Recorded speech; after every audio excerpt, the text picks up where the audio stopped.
Hello everyone. Today we'll see problems based on test of significance of difference between the means. So first I'll read the problem, then I'll tell you the formula.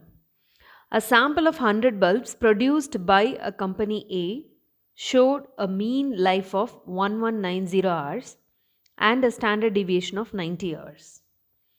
Also, a sample of 75 bulbs produced by a company B showed a mean life of 1230 hours and a standard deviation of 120 hours. Is there a difference between the mean lifetime of the bulbs produced by the two companies at both level they have asked 5% as well as 1%? Okay, so how to identify these type of problems? It's very easy. 2n is given. What is that? 100 bulbs. This is first sample. Second sample, 75 bulbs. So this is n1 and this is n2. Or you can write company A, right? So I can write na, suffix a is 100, n suffix b. B company sample size is 75. Two means are given, right? So 1190 is x a bar.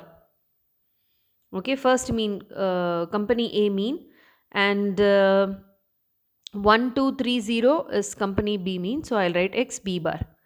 And sigma A, first company standard deviation is 90, and sigma B, second company standard deviation is 120. Just I have written the data, what is given, and then now we will discuss what is null hypothesis. So now in the question they've asked that is there a difference between the mean life?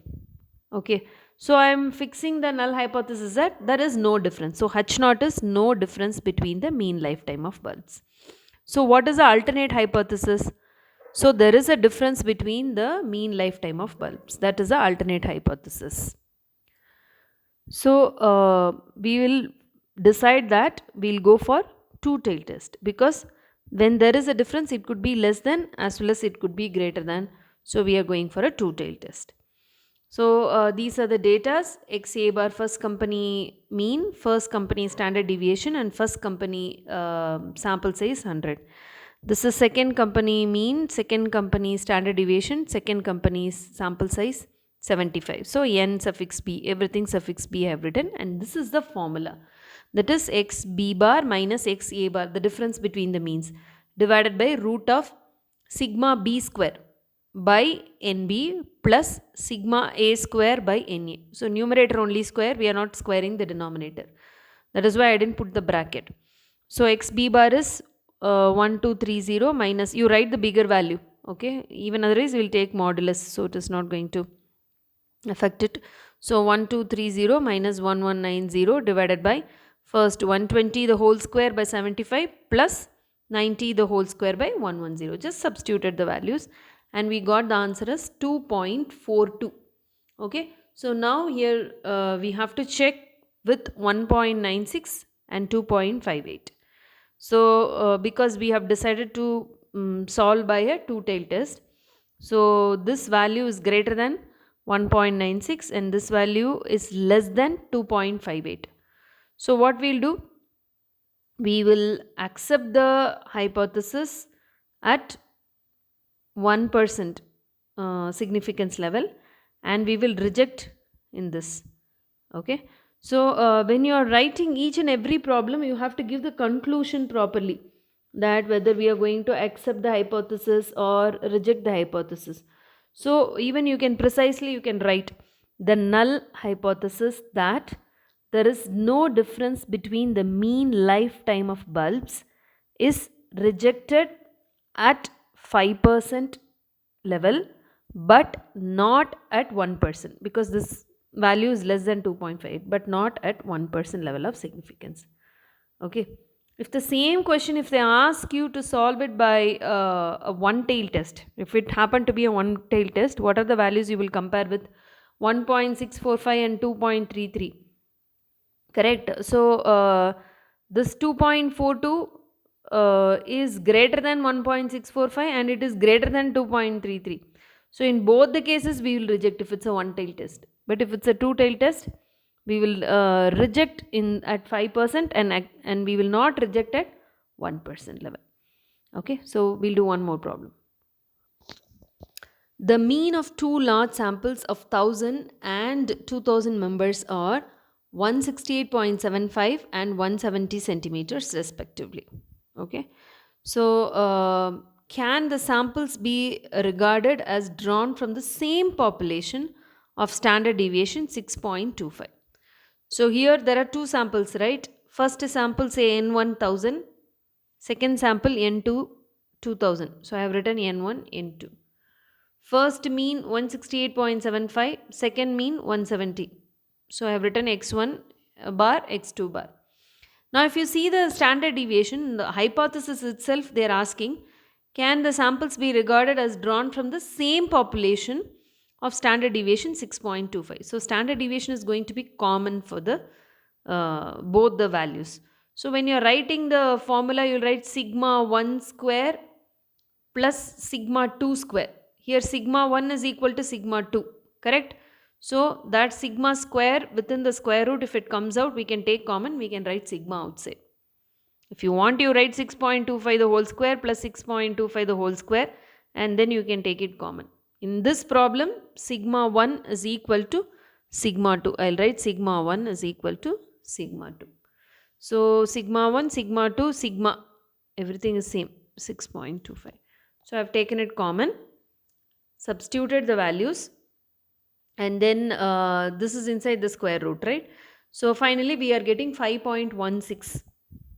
So sometimes we will forget to fix the null hypothesis. What will happen after this? We will compare with one tail value or two tail value. So you have to always write this null hypothesis in the beginning. Okay.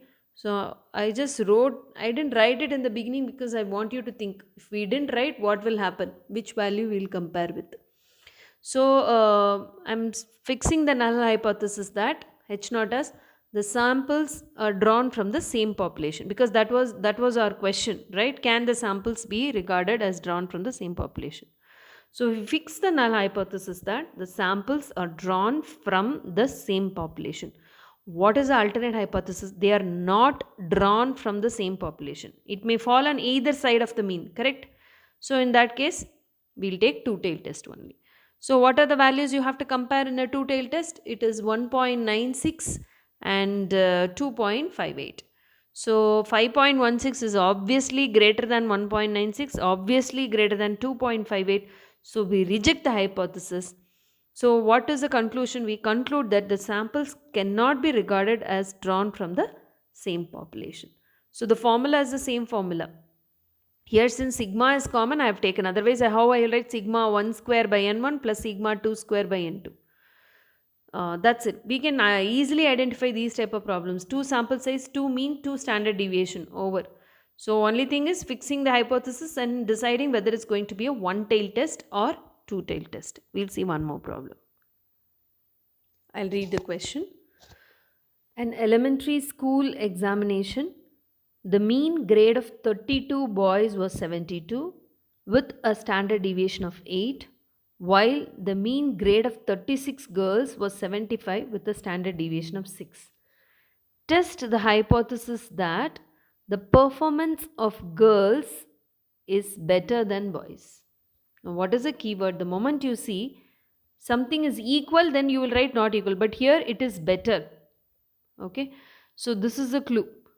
What will be the null hypothesis and what will be the alternate hypothesis? Whether we will go for a one-tail test or two-tail test. This is the question. Okay. So first of all, we will write down the given data. What is the given data? XB bar. That is, since boys I have written XB. You can write X1 bar, X2 bar. It's your wish. XB bar 72. This is standard deviation for the set of boys and the sample of 32. Here mean of 75 for girls, standard deviation of girls 6, and then number of samples is 36. I have written it.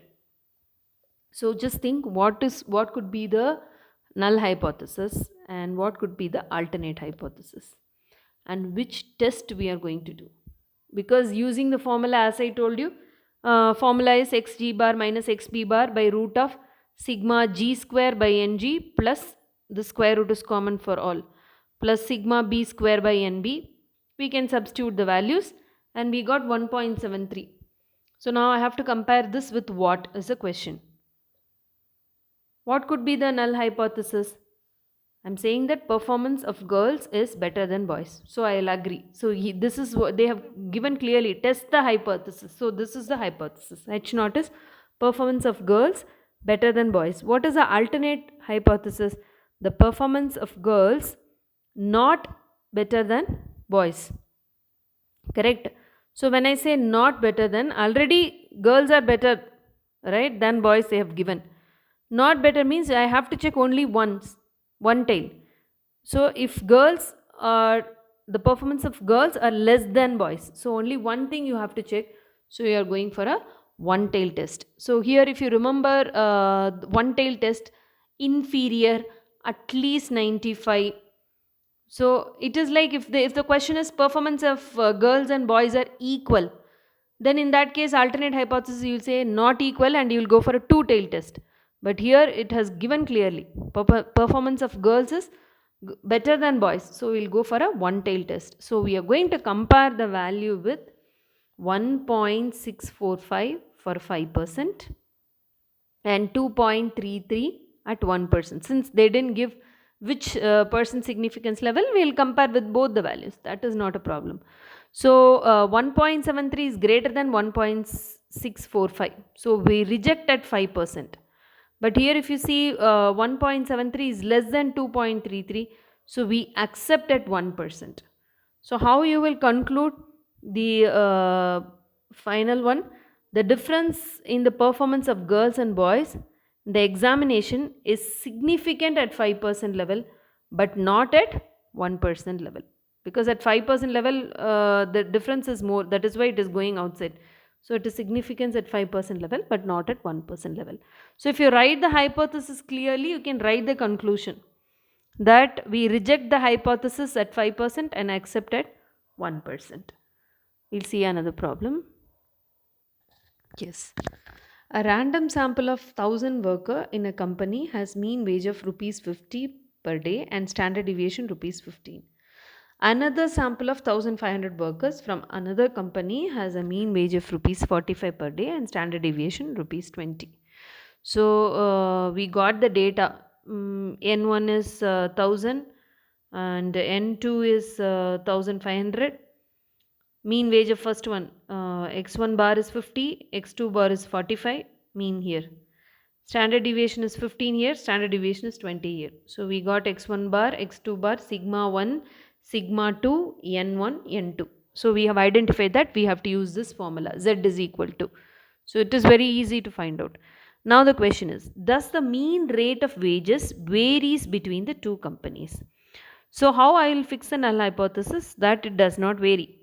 Okay, so H naught, I am saying mean wages does not vary. So what is the alternate hypothesis? It means the mean wages vary. So we will go for a two-tail test. So we just substituted the value and we got the answer. So why I took this formula is, the question is second half. Find 95% confidence limits for the difference of mean wages of the population of two companies. They've asked limits. We remember we did probable limit. Here there we did probable limit for with only one mean. Here two means are there. So we'll take the difference. So that is why I took this problem. So this procedure is same, 7.1307, huge number.